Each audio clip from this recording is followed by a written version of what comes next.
Welcome to Mindflow Radio. We are creating conscious community by sharing mindful manifesting skills and transcendental music. We are all in this together.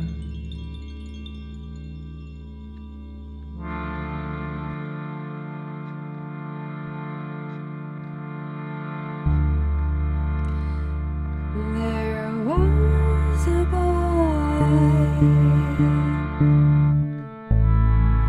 a very strange enchanted boy. They say he wandered very far over land and sea. A little shy and sad of eye, but very wise was he.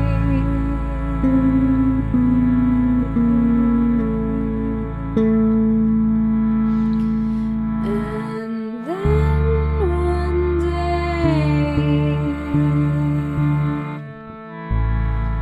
a magic day, he passed my way. And while we spoke of many things, fools and kings, this he said to me: the greatest thing you'll ever learn is just to love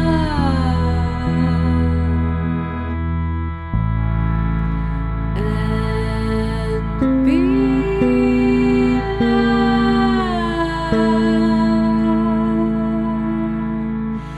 in return.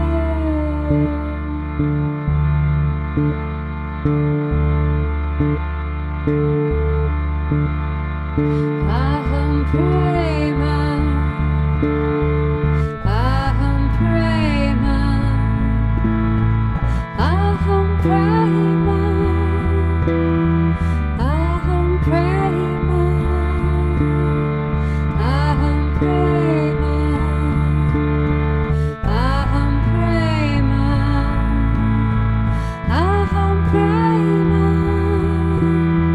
aham prema,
Mindflow Radio.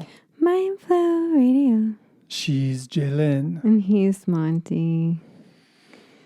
And here we are. The infinite present moment. Yeah. That's all there is. Thank goodness. Believe it or not. 'Cause otherwise I thought it was November.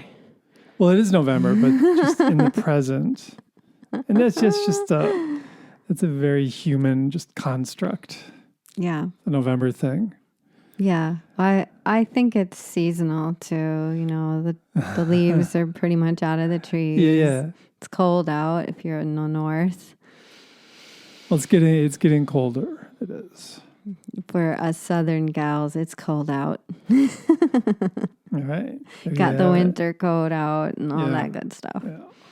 Yeah. But the cool thing about November is Thanksgiving. You mean being thankful? Well, yeah, it's the one time a year that everyone thinks about gratitude for a little bit. Yeah, at least they ponder it, maybe. Not everybody, though. Yeah. Some people Thanksgiving just can't. has been one of my favorite holidays for many years, but Yeah. like all holidays, for me, even Thanksgiving has been tainted with trauma. So, There so you be it. go. I still try to be thankful. Yeah, me too. But I mean, I try to be thankful every day, even though maybe I don't Really? reflect that. How do you try and be thankful? What do you say? Well, in Qigong, the kidneys stand for like in the negative, like depleted kidneys are a reflection of too much fear. All right. And to help the kidneys get back to homeostasis, you use gratitude. So I do try to use gratitude every day, try to help my kidneys out. Okay. How's it working for you? Well, all I can say is we don't want to know what it's like if I don't try to use any gratitude. Yeah, gratitude is a helpful mind state. Yeah. I think for me, it's a helpful mind state at overcoming just like feeling sorry for myself or being worried. Mm-hmm. Or, I mean, at least it takes the edge off. Yeah. You know? Yeah, I like what the manifesting teachers talk about, how gratitude is the state of receivership. That's Dr. Joe Dispenza's line. Receivership. So you're receiving and then you're grateful, but if you're grateful, then you receive. Yeah, I like that. Yeah. So I remember, I think Abraham Hicks said you had to hold a state of gratitude for 16 or 17 seconds to begin the manifesting process. Well, that's nice. That's good to know. Yeah, every morning, basically, 98% of the mornings when I'm stepping out of bed, I'm saying great, or I'm saying thank you. What are you saying? Thank you. Thank you. Thank you. Thank you. Good. Thank you. As I'm walking down the hallway, I'm saying thank you. Because I noticed if I don't say thank you at that point, the old habits of just having a whiny mind take over. Mm-hmm. And I start just feeling sorry for myself right away in the morning. Mm-hmm. Oh, I got so much to do. Oh, my head hurts. Oh, my back hurts. Oh, getting old is difficult, y'all. Well, I mean, I had that whiny voice in my mind for many years. Yeah, I used to pop out of bed and be like, okay, what do I got to do? That was more my thing. I wasn't like, until I hurt my shoulder. I was pretty much like, pop out of bed. What do I got to do? Okay. Well, now I pop out of bed and go, oh, I'm so glad I get to meditate. Okay. Because that's what I do now. As soon as I get out of bed, I go to the bathroom, brush my teeth, and meditate. And it is such a gift to give myself. I look forward to it every day. I do not miss it. And I'm trying to add back in Qigong because Qigong is another one. Like we did Qigong today together and it was just so great. I was like, Yeah. Why do I struggle to do this? I don't get it. I absolutely love it. I love the feeling afterwards. Like, Yeah. it helps my body feel better. It helps my head feel better. Yeah. What's the big deal? Why do I ho-hum about this? I don't get it. Yeah, it's interesting. Sometimes the things that are best for us are the things we resist the most. Maybe it's just that negative side of our mind, like not wanting to change. Mm-hmm. So it convinces us not to do things that are really beneficial for us. Mm-hmm. And I think we all have that negative side to us. It's like the Indian saying about the two wolves. And which one are we going to feed? We're going to feed the positive one or the negative one? Yeah. But if the negative one is in charge, it's going to convince us not to do things that are good for us, essentially. I feel like how that works for me is the negative one just takes what it wants, and I have to consciously feed the positive one. Well, yeah. I mean, because I think we live in a world that's kind of dominated in some ways by fear and guilt and greed and lust and hatred and resentment. Judgment. Yeah. I mean, if we look at our phones, for example, a lot of the news, et cetera, is just like based on those kind of energies. And then on top of it, everybody's trying to sell us something. Mm-hmm. So there's scamming going on all over the place. Oh my gosh. And the government's taking money and spending it on war and yada. And there's it's like so much wrong going on in the world. Yeah, it's true. But there's a lot of right things too. Yeah. And that don't get amplified necessarily through the news. Yeah. But there's a lot of beautiful things happening, a lot of progress being made in a lot of different fields. And I love where you're going with this, because this kind of leads into, for those of you that know, one of the new things that Monty and I are doing is we pull a medicine card before a show and think about how we can weave it into the message. And today we pulled the turkey card, which is about giveaway, and it's about giving without the need to receive, and that selfless giving and being of service to the world and the culture and the family and the community, and that's what we need right now. That's the energy that our whole world needs each of us to do individually, so that we can pull this around, turn this ship around. Well, maybe not each of us, but as many of us as possible. Yeah. And just in our minds, having that kind of philosophy. Yeah. Instead of like just scanning to see what you can get. Yeah. I know Deepak Chopra, when asked what is our purpose, he said, how can you serve? Yeah, that's how you find your dharma. How can you best improve humanity, essentially? What skills do you have? Yeah.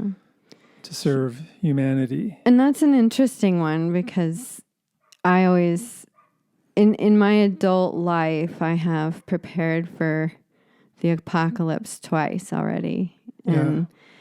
And I always end up going, I have nothing to give. Like, that's where my mind goes, because I'm not a doctor, I'm not a nurse, I'm not, I'm disabled from gardening and farming now, and I've just got all these. I don't have the ability to offer my body to be of labor, or my intelligence isn't gonna serve anyone. Although Monty always says you help people with mental health, and I'm like, does that matter when you're in the middle of an apocalypse? Well, of course it matters. And it's a way of not having the apocalypse happen. You know? Maybe. I mean, in giving and just saying that song that you just sang, that was you giving to the world. Everybody who listened to that and liked it, they received a gift from you. So that's one way to give. I mean, that's part of your dharma, I would argue, It's funny because it's like, for me, it feels like not worthy, because is it going to really help somebody survive? If somebody's in survival mode, is me singing going to make a difference? Well, let me put it this way. And I know in our culture has a hard time realizing this, but vibration is everything. And if you can help raise the vibration somehow, you're helping the world. And by, I would argue that song helped raise the vibration in that moment for, some of the listeners.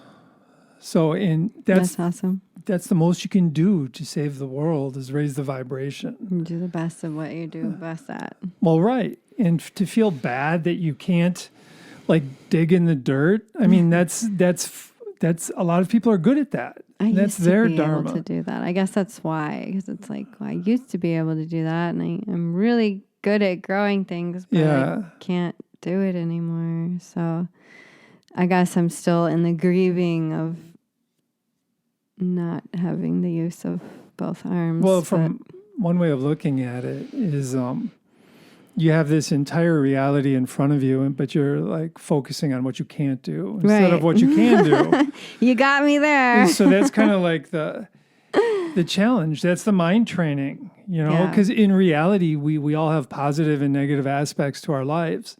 And wherever we shine our attention, we grow that vibration. Yeah. So your attention is like a spotlight. And if you shine it on everything you can't do that you used to be able to do, you're just going to feel worse. That explains some things. But if you shine it on what you can do and what you're good at, and then you just grow that. Yeah. Just do what you can do and not regret or remorse. Yeah. Well, you can have some regret, but I mean, to focus on the negative primarily is it's not a real good formula for happiness or raising the vibration. You're talking about helping the world. Yeah, totally. And if my part is that I meditate throughout the day and do my best to elevate my neighborhood, then I guess that's what I do, and I just do that. And just be kind to those around you, including yourself.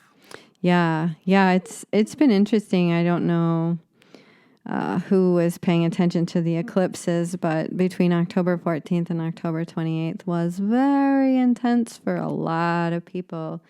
And I noticed it in my work and in my daily life and in my friends and my family. And it was just like, what is going on with humanity? It really feels like we're being called to step up and step out of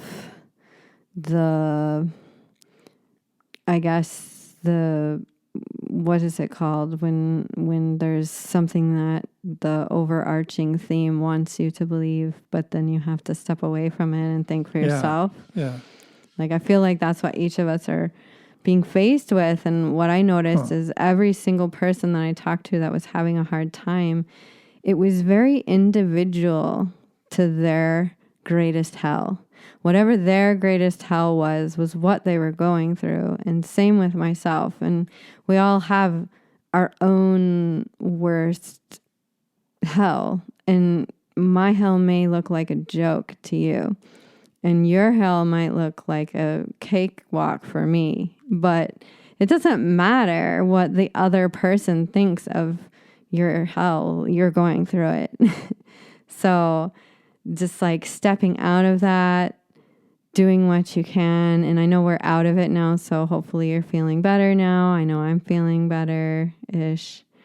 And it's how to, as you told me, it takes a while to turn a ship around. And it's how do we be patient as the ship turns around? How do we focus on how we are of service to humanity without expectation of return? Or, I can be the peace. I can attempt to be the peace. In my mind, I can be as peaceful to myself and to my surroundings as possible.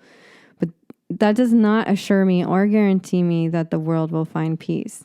But it is of greater, it is a greater chance that the world will have peace if I find peace in my mind. Yes. I mean, and another way of looking at that is if we don't find peace, then we're feeding the war. Well, yeah, then we're part of the problem. Right. Because we're at war. We're at war with ourselves. We're at war with those around us.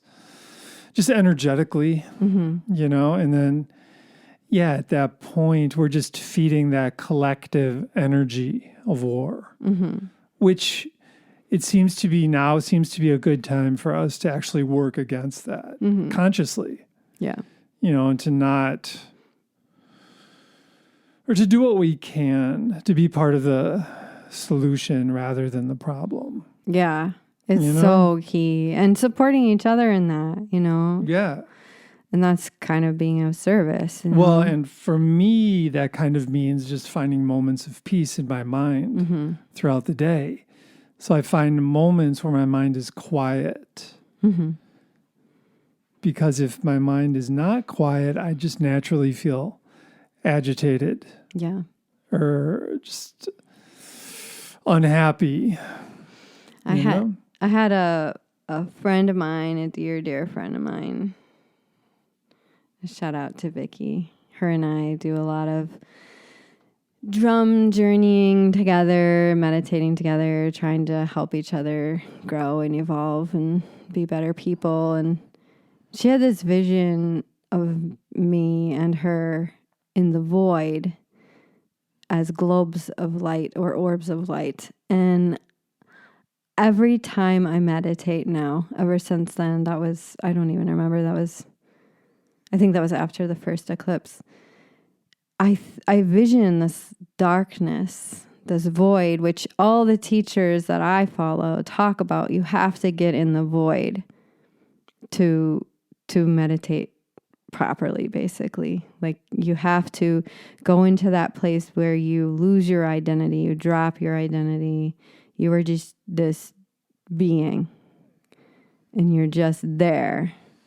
And so I go to this place of blackness and then I imagine that I'm this orb of colorful light just floating in the blackness and kind of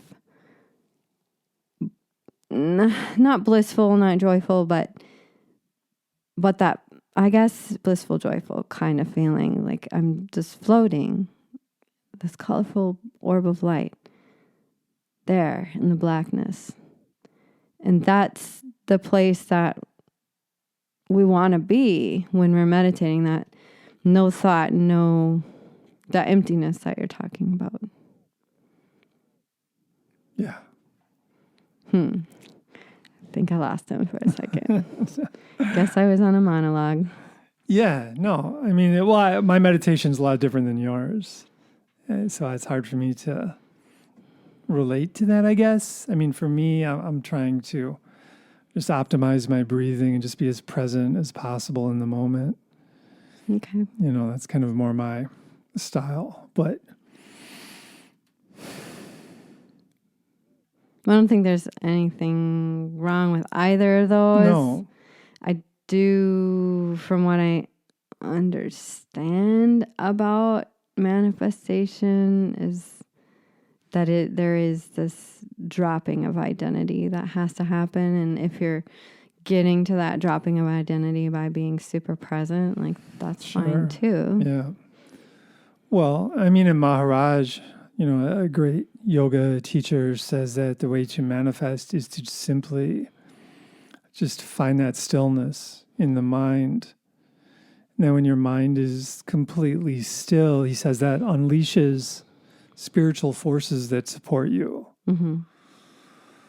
So that's what I've been trying to do. Cool. You know, I mean, and it's easier said than done, actually. But the human mind is designed to have moments of stillness. And as I mentioned earlier, a lot of us in our culture, we tend to overthink. We tend to think way too much. In our mental diet, we ingest too much data, and that doesn't help at all. But the bottom line is we think too much. There's no stillness, not enough stillness in our minds. Our minds get super agitated because they're not designed to be computers. But our minds get agitated, and then what do we do with that agitation? We blame others for it. Mm-hmm. That's the trend. Yeah. That's the truth of it, I believe. Mm-hmm. So if we learn to just take responsibility for our own minds, and when I'm feeling agitated, knowing, oh, I'm thinking too much. Primarily. Of course, there's going to be times when there's a real crisis and my mind's going to get charged up. Mm-hmm. But yeah. living my day-to-day life that way is not helpful. Mm-hmm. And I want to manifest positive things in my life, so I know I need to find that stillness.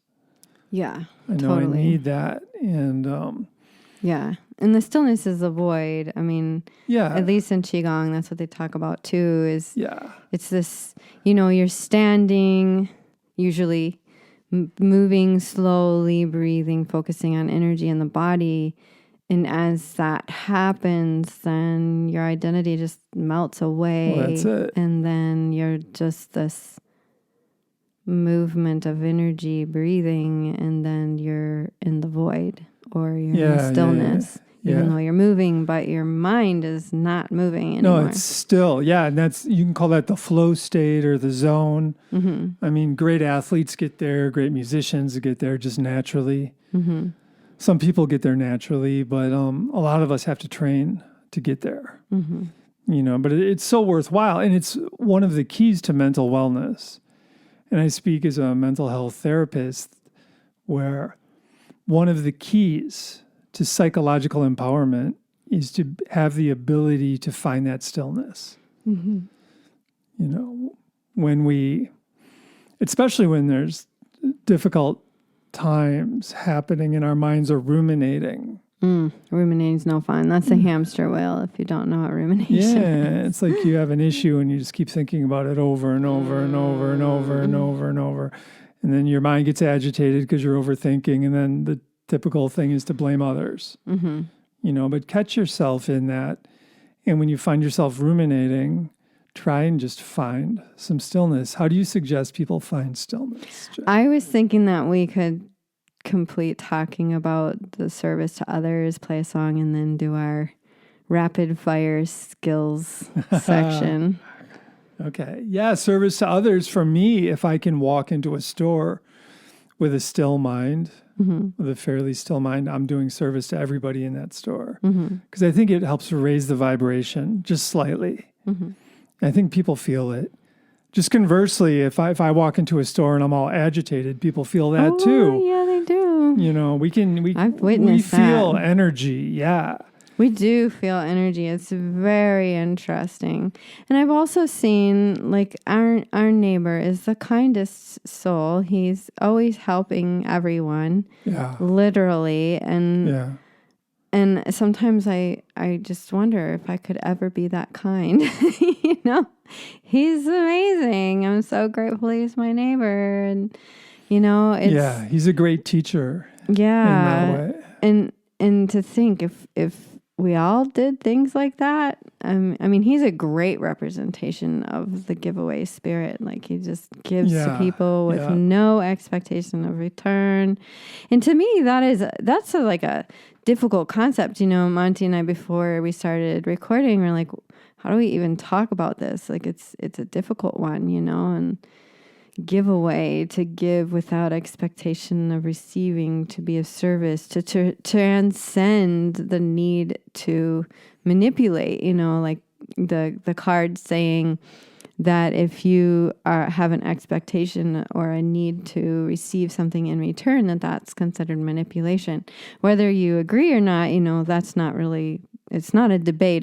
This is something we read and decided to discuss, and that is just a very difficult concept for me. That's how I parented. Oh, you want this? Okay, well, do this for me, and then you get this. That was how I parented. That's how I trained my boys, and it's maybe with kids it's different. I don't know, but it's hard for me to even fathom giving without expectation to receive. I mean, even in the idea of if you live your life with the idea of karma and you're like, well, I'm going to give this, but I know that that will go into my karma and I'll get it back someday. Is that the same thing? I guess it's what goes through my mind is it the same thing to do something in expectation of karma coming back to you? Is that considered quote unquote manipulation, or is that more giving without expectation? Well, it's interesting. One way to frame that is if I'm giving in that very moment of giving, in that very moment, maybe I feel better. So like walking through the store feeling good, for example, is giving to everyone around me, essentially. So maybe there's this thing of instant karma, but if I'm doing something with the expectation that's going to come back to me in a year or 6 months. Or your next life. I mean, yeah, right. We have no control over karma coming back and what time and when. And no. How. But I think it is a good concept and I think it is accurate. And for me, I do keep it in mind when it comes to my behavior. I guess I try. So you think that's kind of in alignment with the idea of giving without expectation? I don't know. Yeah. I mean, when I'm driving the car, I try not to be a jerk, I guess. Because, okay. Me too. But not, I don't always achieve it. But I mean, in the back of my mind, there's this karmic thing going on, I guess. Okay. And I just try and treat people like I want to be treated. Yeah. So, but that's, I don't know. Yeah. So I do want to cover the previous song. I'm sure that if you've been a long time listener of our show, you've heard it before, but it's called Nature Boy. It was originally made famous by Nat King Cole. And the chorus, I just want to go over the chorus one more time. And it's the greatest thing you'll ever learn is how to love and be loved in return. And that is a very interesting concept. And the mantra that we put on there was Aham Prema, and it means I am divine love. And if you are a chanter, I am divine love, Aham Prema, it can really line you up with the divine love of the universe. So it kind of molds the mindset into the giveaway, the giving of self, service to others, for the sake of divine love. And I think that that's a very meaningful concept of we are human, we are animal, and we are divine. So we can connect with the animal, is the primal, the urges, the needs, the fight, flight, all that. The human has the ability to think and conceive of ideas and plans, think of the future, make goals, aim. Invent things. Yep. And the divine is witnessing the interconnection of all things. Yeah. Me with you, me with the neighborhood, me with the community, me with the world. Me with the stars. Yeah, oneness. So we are all these things. Yeah. And that's cool. I mean, and it's interesting because in terms of giving, I believe that just if I can view others from the perspective that they're divine beings, I think that's giving. Right. I'm giving them that. Or you're giving the world good energy. Well, yeah. Or the lack of judgment. Yeah. I mean, we're trained to judge others, basically. And in doing so, we end up judging ourselves as well, But if I can see others as just having a temporary human experience, the divine spark within everybody, then I think I'm giving myself a gift because I feel better. Right. You know, and I'm giving them a gift because I'm not like hating on them or right. You Totally. know? And just even if even if I think they're messed up, it's not like I want to hang out with them all the time, but I'll give them. I still won't take away that idea that they're a divine being, because that's the good news is we all have that spark of the divine within us, I believe. But the bad news is we're all confused to a certain extent. All of us, really. And if we can just be humble and see that in each other, and perhaps that's a gift. Yeah. Yeah, and I think another gift that we give ourselves is to really check our worry. Like, are we worrying too much? Are we at peace? It goes back to the peace piece. That's funny. But if we don't have peace in our mind, if we need things to be different for us to have contentment in the moment, then we can't change the norm, the status quo. We can't change the status quo vibe. If we can't change our internal vibe. It's true. So this next song is an offering to you to don't worry.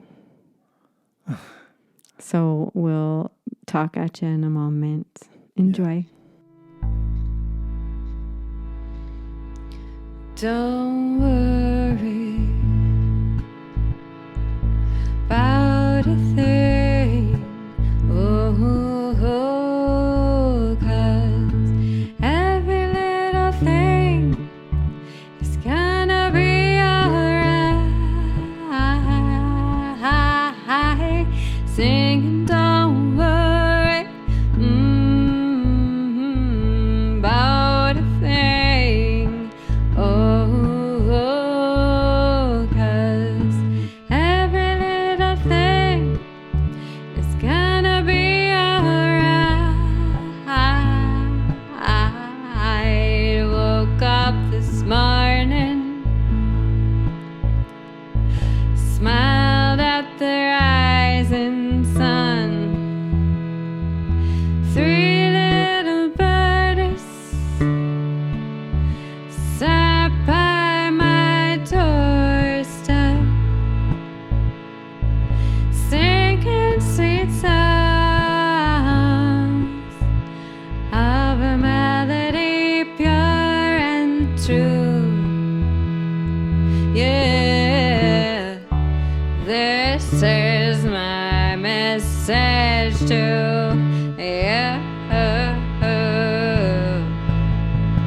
singing, don't worry about a thing. Cause every little thing is gonna be alright. Singing, don't worry about a thing. Cause every little thing is gonna be alright. Woke up this morning, smiled at the rising sun. 3 little birds sat by my doorstep, singing sweet songs of a melody pure and true. Yeah,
rapid fire round.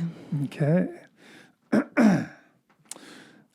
Taking responsibility for how you're feeling, not blaming others, and finding silence in your mind. Okay. Really assessing the peace inside of your heart and using the RAIN technique to work on peace. RAIN, R, recognize. A, accept. I, investigate. N, non-identify. Letting go, become the peace. Saying thank you in your mind repeatedly throughout the day, starting with the morning. First thing when you wake up, laying in bed, you start repeating the phrase thank you in your mind without attaching it to anything. Seeing challenges as opportunities instead of setbacks. Optimally breathing. As you breathe in, feel the ribs expand underneath your armpits. As you exhale, lengthen the exhale. In general, you're going to be slowing your breathing down per minute. Your heart rate will slow and your mind will clear. Adding to optimal breathing, breathe into the low back bottom of the lungs, expanding the back of the diaphragm to massage your kidneys. When you massage your kidneys, you begin to release that pent up fear and worry and concern and anxiety inside of yourself. Working with your posture, leading with your heart. Walk into a room. Imagine your head's being pulled up from above and bringing your heart forward, trying to lead with your heart as you walk into a room and see if you can shift the energy of that room. Really asking yourself, hey, how may I serve? What makes me happy to think about being in service of others? What brings me joy? How can I sustain my service to others? Choosing compassion instead of hatred, seeing the spark of God in everyone, including yourself. Yeah. Assessing what is it that you're lacking. When I did this for myself, I found that I was lacking self-respect. And I turned that into a mantra and I tried to chant to myself, I respect myself as I enter a situation that generally triggers me. As you're walking down the sidewalk or in the store, take 5 steps breathing in, 5 steps breathing out. As you inhale, repeat the phrase Om. As you exhale, repeat the phrase hum as you're walking. 5 steps. Om hum. So hum. My bad. Thank you. Well, tying into that one, I have found that breathing in and in my mind chanting Om and breathing out and in my mind chanting Om is super powerful. Okay, being choosy with your mental diet, being moderate with your screen time. Take a break from the news. Take a break from Facebook and YouTube and Twitter and whatever else. Be choosy with your mental diet. Does that include kitty videos? Indeed, it does. Darn it. Okay, so let me see here. We're really rapid firing I know, a lot of info here. Yeah, so I know any listeners out there maybe like, I think that was like 10 things I don't remember already. So you might have to listen to it again. Yeah, that's true. So we can slow it down a bit because we have a little bit of time to go. I feel like my favorite meditation technique at this time is remembering that vision of the void. And I wear a blindfold when I meditate to block out any light so I can actually get that dark, because I'm one of those people, and maybe you can relate if you're out there and you meditate a lot and you get the visuals, like the swirly, colorful lights, and it's like, ooh. But actually that's just distracting. And I found that by suggestion of Dr. Joe Dispenza, that covering my eyes, I'm not distracted by that as much, but just being in the void and dropping identity and dropping the woes and Carrie's concerns dropping the passions, desires, hopes, fears, all of it, just dropping it all and floating in the abyss is a very great way to get to that peace. Okay, lighten up your mind. Just remember that 100 years goes by like a flash of lightning. We are human beings, we are spiritual beings having a temporary human experience. And just try to not take everything so seriously. Absolutely. Last night, we went out and hung out with some friends, and we got home at about midnight, and I looked in the mirror and I said, why do I take everything so seriously? Can't I just lighten up? Yeah, life is much easier when we're lighthearted. Mm-hmm. Much easier. And I think the reason it's easier is we're more hooked into reality. Because the reality is 100 years goes by quickly. Yeah.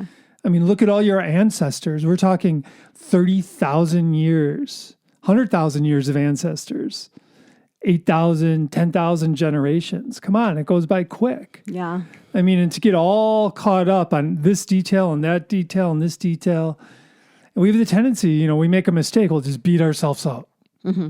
Because everything is so serious. It's like, whoa. So we don't learn from our mistakes. So just lighten up, learn from your mistakes, and have some lighthearted consciousness. Yeah.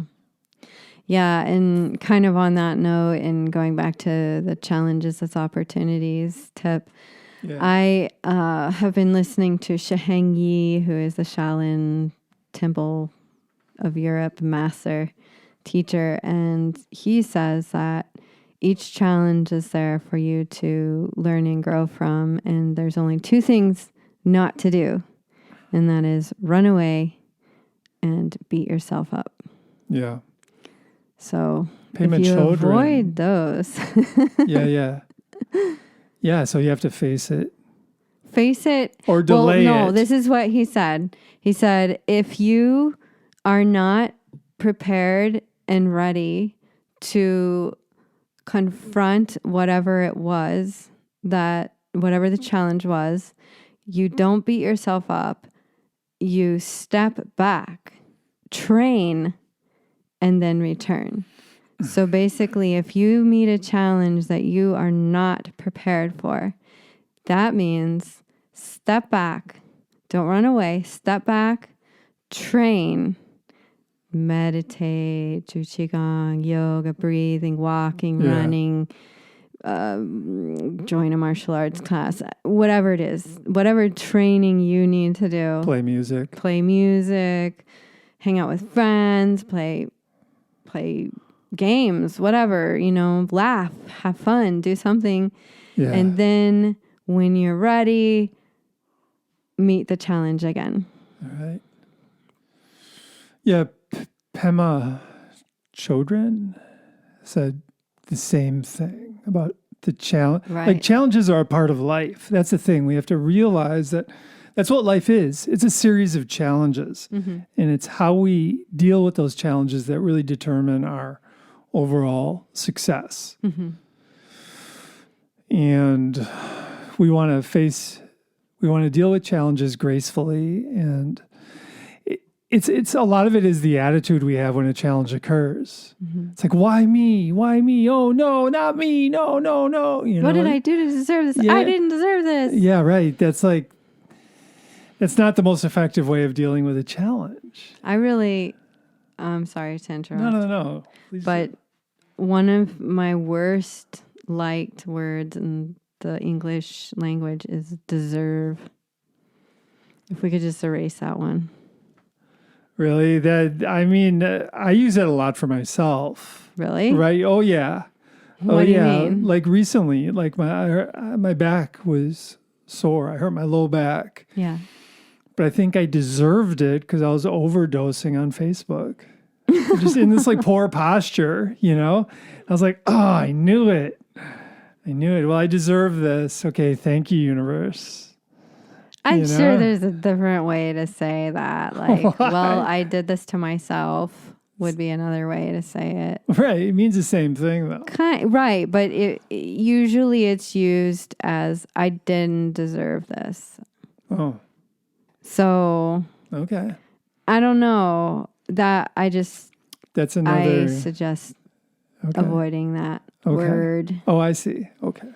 Well, and if we're going down that path, and this is like a more controversial practice that I've been using for years, is just to try and see the perfection in things in your own life.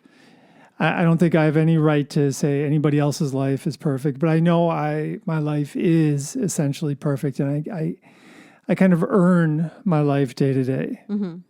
And tough time, good times, bad times, whatever it is, if I can see the perfection in it, then I'm able to learn and grow. Yeah, and kind of on that note, we're all individual, and that's something Monty's been trying to get me to understand, that everybody gets to be treated as an individual, and you can't just across the board treat everyone the same, even though that's kind of been my way, is to treat everyone the same as best as possible.